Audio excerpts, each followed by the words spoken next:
বাবারে বাবা, কি বিশ্রী রান্না হয়েছে! তরকারিতে কি কোনো জিরে বাটা, আদা বাটা কিছুই দেয়নি নাকি? কই গো রাধুনী ঠাকুর, কোথায় গেলে? এদিকে এসো। বলুন রানীমা। বলছি, তুমি তো রাজবাড়িতে দীর্ঘদিন ধরেই রান্না করছো, কিন্তু ইদানি তোমার রান্না এত বেস্বাদ লাগছে কেন? সে তো আমি বলতে পারবো না, আমি তো আগের মতনই রান্না করি। ছোট মুখে বড় কথা বলছি, আমি কিছু বলতে চাই রানীমা। এই তুই আবার পাকামো করতে এসছিস কেন রে? তোকে কি রানীমা ডেকেছেন নাকি? আহ, কি বলতে চাইছে শুনেই দেখি না, বলো। রানীমা, এখন আর রাধুনী ঠাকুর আগের মতো যত্ন নিয়ে রান্না করেন না। রান্নাঘরে পড়ে পড়ে ঘুমোয় আর তাড়াহুড়ো করে কোনো রকমে রান্না করে দেন। একদম বাজে কথা বলবি না। বাজে কথা না রানীমা, শিলনোড়ায় বাটতে ওনার কষ্ট হবে বলে আজকাল রাধুনী ঠাকুর শুধু জিরে ফোড়ন দিয়ে রান্না করেন। এত বেতন দিয়ে তোমাকে রাখা হয় কি এই ফাঁকিবাজির জন্যে? মানে ভুল হয়ে গেছে। এর যদি এই ভুল করার ইচ্ছে হয় তাহলে তল্পি তল্পা গুটিয়ে বাড়ি গিয়ে ভুল করো, মনে থাকবে? মনে থাকবে মহারাজ। কি হচ্ছে বলো তো রানী? সকালে বাগানে পায়চারি করছিলাম, দেখি মালি একটা গাছেও জল দেয়নি। এই গরমে জল না পেলে যে গাছপালাগুলো মরে যাবে। সবাইকে এবার মনে হচ্ছে বলে বলে কাজ করাতে হবে।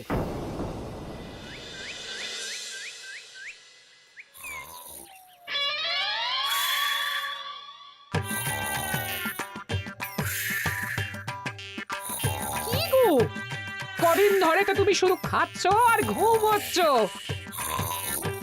বাজার দোকান কিছুই নেই গো, রাজসভাতেও যাও না। কি যে করি। কি গো দিদা, দাদু আজও ঘুমোচ্ছে? কি বলবো বলতো? আমরা কিছু একটা ব্যবস্থা করছি, দাঁড়াও।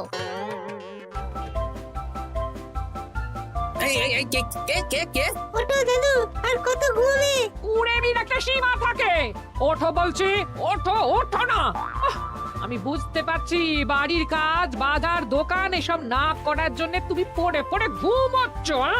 দাদু কাজে ফাঁকি দিচ্ছে দিদা। দে পুটি, আরে সরসরি দে, দে।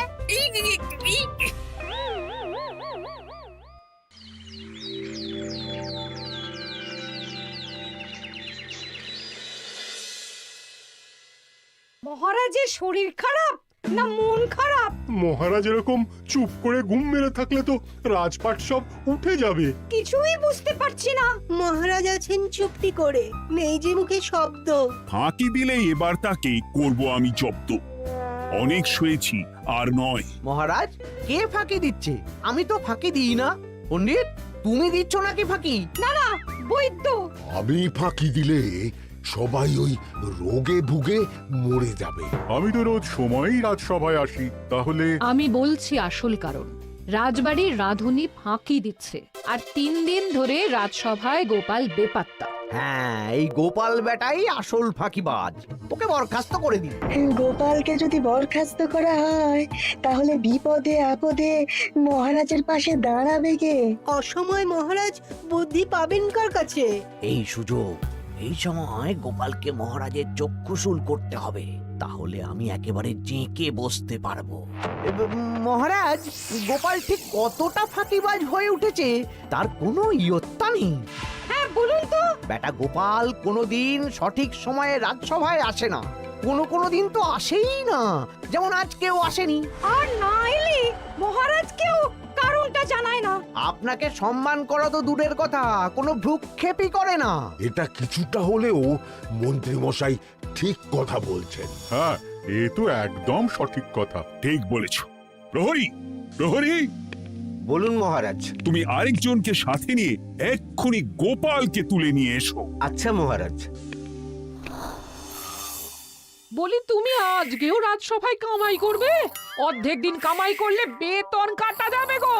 গিন্নিমা, গোপালকে মহারাজ ডাকলেন। ওই দেখো, রাজবাড়ি থেকে প্রহরীও ডাকতে এসেছে। ওহ, মহারাজের আদেশ না শুনলে তোমাকে তুলে নিয়ে যেতে বাধ্য হব। আরে দাঁড়িয়ে দেখছিস কি? তুলে নিয়ে চল। ঠিক বলেছিস, তুই হাত ধর আর আমি পা ধরি। আমরা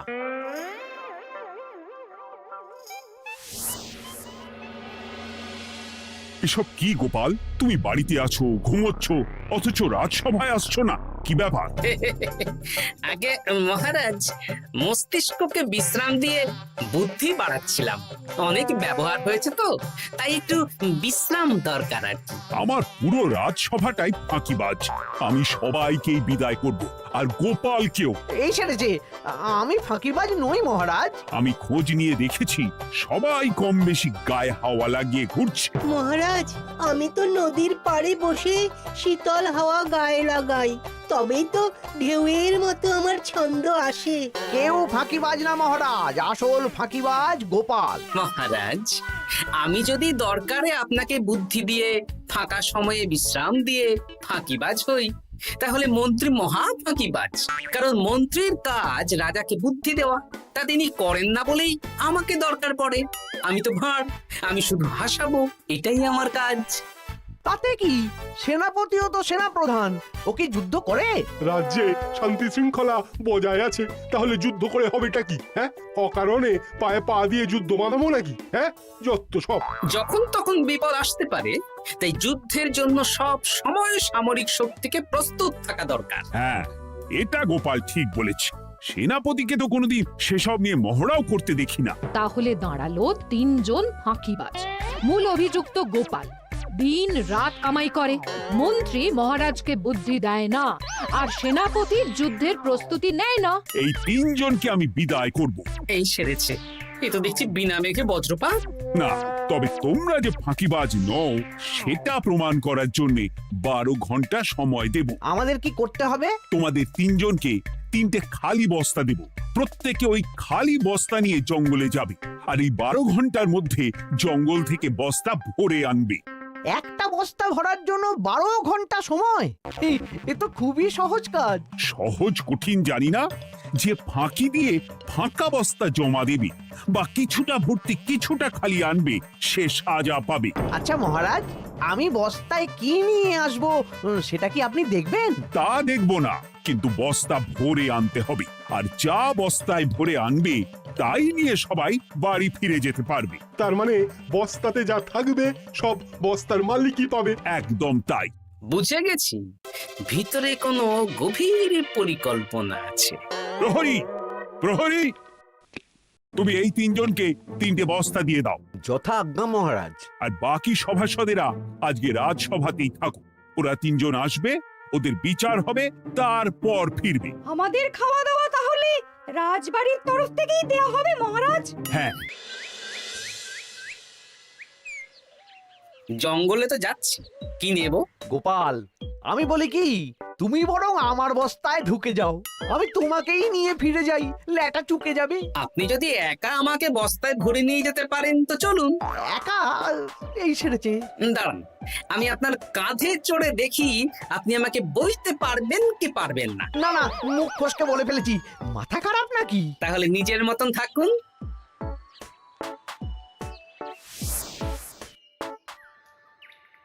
এমন কি বা আছে এই জঙ্গলে?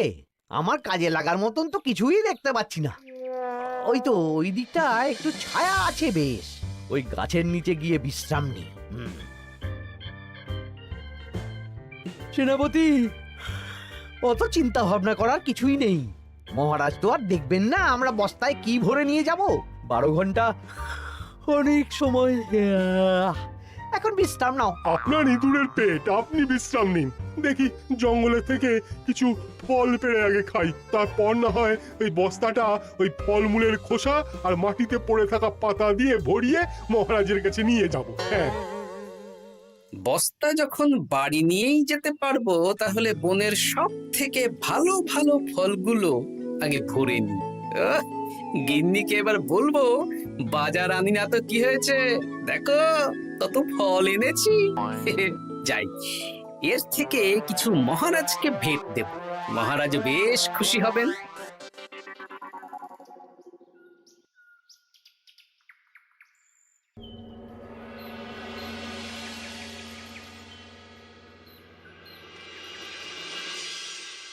উফ, এই এত বড় জ্বালার মতো পেটখানা নিয়ে এই পেল্লাই গাছে উঠবো কি করে? দূর দূর, আশেপাশে ঢিল পাথরও দেখতে পাচ্ছি না। এই বুড়ো বয়সে হাড়গোড় ভাঙলে সে এক খারাপ ব্যাপার হবে। আরে দূরে ওদিক থেকে আওয়াজ পাওয়া যাচ্ছে, তার মানে এই বনে কেউ এসেছে। ভাই মদন, এই গাছটা ঝড়ে ভেঙে অনেক দিন পড়েছিল, এটা তো নেবই। তুই ওদিকে দেখ, কত মোটা একটা সেগুন গাছ রে। ওই গাছটা নিয়ে গেলে আমরা 1 বছর বসে খেতে পারবো। তাহলে আর দেরি কেন, হাত লাগা। আরে আরে আরে, করো কি এগুলো সব আমাদের মহারাজ কৃষ্ণচন্দ্রের পছন্দের গাছ। ভুলেও এই গাছ কেটে নিয়ে যাওয়ার ভাবনা চিন্তা করো না। আর ওই সেগুন গাছটা তো মহারাজের সবচেয়ে প্রিয়। আরে মহারাজ কি করে জানবে শুনি, এই বনে তো তিনি ভুল করেও আসেন না।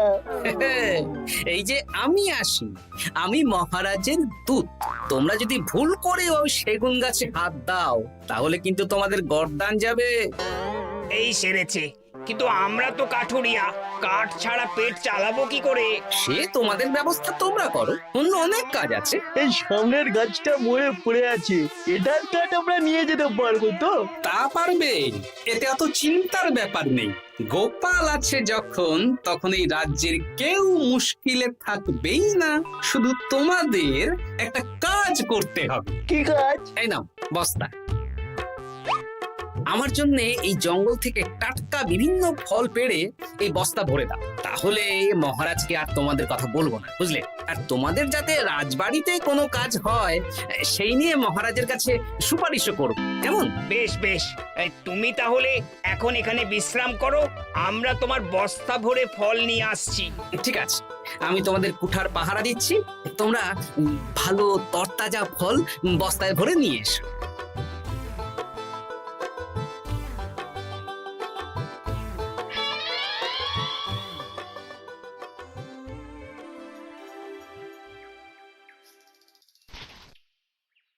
ব্যাস ব্যাস ব্যাস, আমার বস্তায় পাতা ভরা হয়ে গেল, এবার যেতে হবে। আমারও বস্তা ভরা হয়ে গেছে মন্ত্রী মশাই। হ্যাঁ, কটা ফল খেলাম আর কটা ভরে নিলাম, আর বাকি জঙ্গলের পাতা ভরে ফেলেছি। হ্যাঁ, আবার কি কি ভরেছি আর কি ভরিনি সেসব তো মহারাজ আর দেখতে যাবেন না। তাহলে আর দেরি কেন, চলুন হাঁটি হাঁটি পা পা করে এগিয়ে যাই। গোপালকে তো দেখতে পাচ্ছি না। ও বেটা যা কুঁড়ে, হয়তো এখানে এসেও ঘুমিয়ে পড়েছে। আবার কালকে সকালবেলা উঠবে।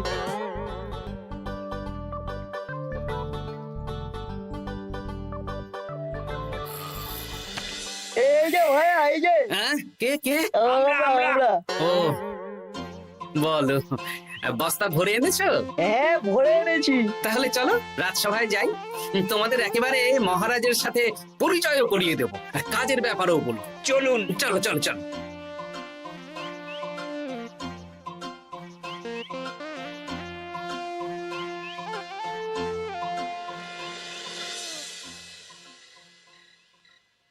দেখা যাক মন্ত্রী সেনাপতি গোপাল কখন বস্তা ভরে আনে। এই তো চলে এসেছি, বিশ্রাম নিলাম, বস্তাও ভরে ফেললাম। এই দেখুন মহারাজ, আমিও বস্তা ভরে এনেছি। বাহ, তোমাদের বস্তা দেখে তো মনে হচ্ছে খুব হালকা। হ্যাঁ, আপনি যখন আমাদের বস্তা ভরে কি এনেছি সেটা দেখবেন না, তখন অত খাটাখাটনি করে কি লাভ মহারাজ? কিন্তু গোপালের এখনো অবধি দেখা নেই, ও কি সোনা গয়না ভরে আনছে? গোপাল যা কুঁড়ে আর ঘুমকাতুরে, হয়তো জঙ্গলেও ঘুমিয়েই পড়েছে। মহারাজ, আপনি একটা কাজ করুন, আমাকে আর মন্ত্রী মশাইকে যুগ্মভাবে বিজয়ী ঘোষণা করে দিন, ব্যাস। এত তাড়া কিসের? বাবা বাবা বাবা বাবা, তোমরা তিনজনেই বস্তা ভরে এনেছো, আমি খুব খুশি। আমার কথা শুনে কাজ করেছো, তোমরা তিনজনেই বিজয়ী।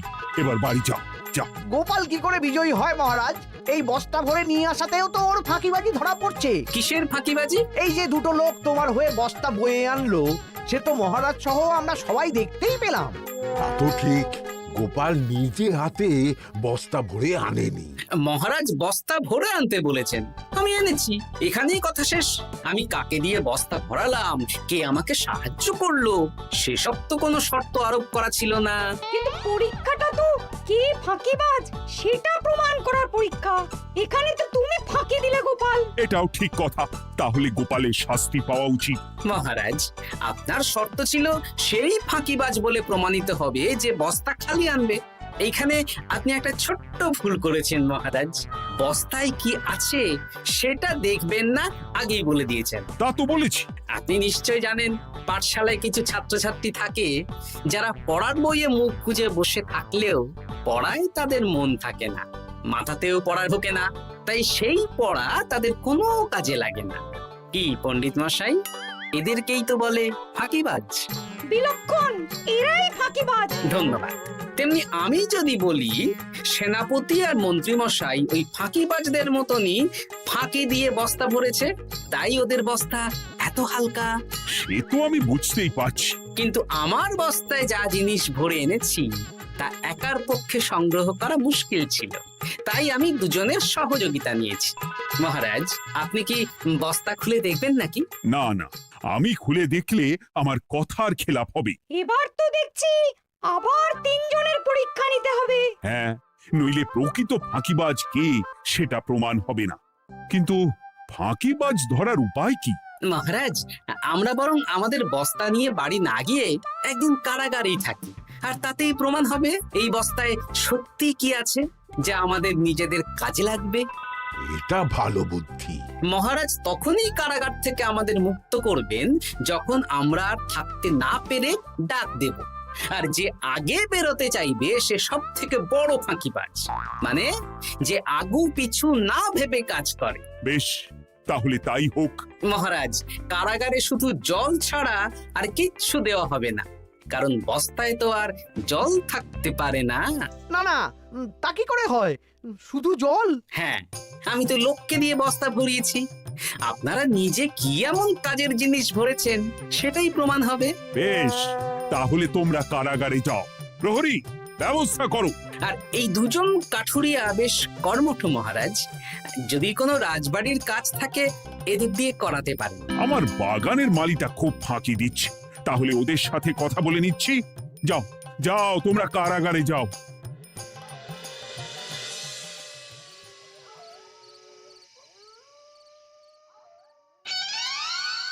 ওরে বাবা রে, কি খিদে খিদে পাচ্ছে রে। দেখি বস্তায় কি আছে দেখি।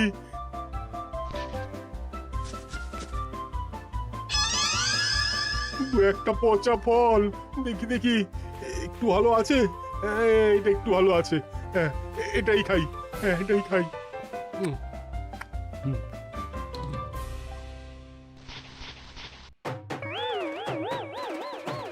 আমি তো শুধু পাতা ভরেছি, কি সেরেছি? আমাকে কি জল খেয়েই কাটাতে হবে? এবার আমি দেখি। আহা, টাটকা ফল আর জল। আমার কাছে যা ফল আছে এগুলো খেয়ে আরাম করে 5-6 দিন কেটে যাবে। ও গোপাল, আমাকেও কটা ফল দাও না গো। ও গোপাল, আপনি এখান থেকে উঠুন, অন্য বাগানে ফুল হয়ে ফুটুন। ফল খাবেন? এখন কর্মফল ভোগ করুন। ওরে বাবা, জল খেয়ে আর কতক্ষণ কাটাবো?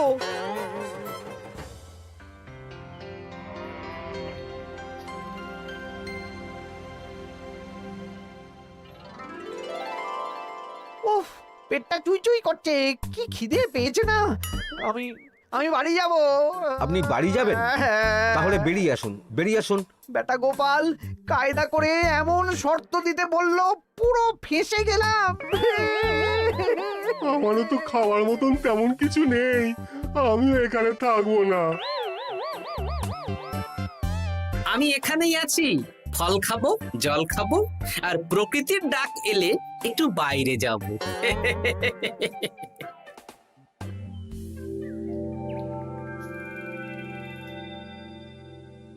কি তোমরা কারাগারে এক রাতের বেশি তো থাকতেই পারলে না? কি আর করব বলুন মহারাজ, আমরা তো আর গোপালের মতন বস্তা ভরে টাটকা ফল নিয়ে আসিনি। বেটা গোপাল আমাদের দেখিয়ে দেখিয়ে ফল খাচ্ছিল, ওতে আমাদের খিদে আরো বেড়ে যাচ্ছিল। তাহলে এরা দুজনে তো হার মেনে নিল। গোপাল কি করছে? গোপাল খাচ্ছে আর ঘুমোচ্ছে। ওকেও নিয়ে এসো। আচ্ছা মহারাজ। একই মহারাজ, আমার তো এখনো বাইরে আসার ইচ্ছে হয়নি। কি আর করা যাবে, ওরা হার মেনে নিয়েছে, তার মানে তুমি জয়ী হয়ে গেলে গোপাল। আমার বস্তায় ভরে অনেক ফল এনেছিলাম, এখনো অনেক আছে। আপনি তাহলে বাকি ফলগুলো নিয়ে নিন। তাহলে তো এটাই প্রমাণ হলো গোপাল কাজের সময় ফাঁকিবাজি দেয় না, শুধু বুদ্ধি বাড়ানোর জন্য একটু বেশি ঘুমোয়। এই নাও গোপাল, তোমার উপহার।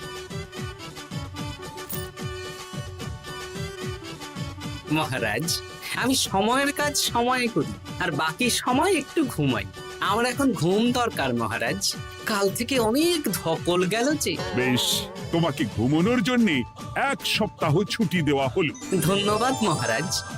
কি সেনাপতি আর মন্ত্রীমশাই, এবার বুঝলেন তো ফাঁকি দিলেই ফাঁকে পড়তে হয়, তাই কাজ করলে ভেবে চিন্তে করুন। চলি, খুব ঘুম পাচ্ছে।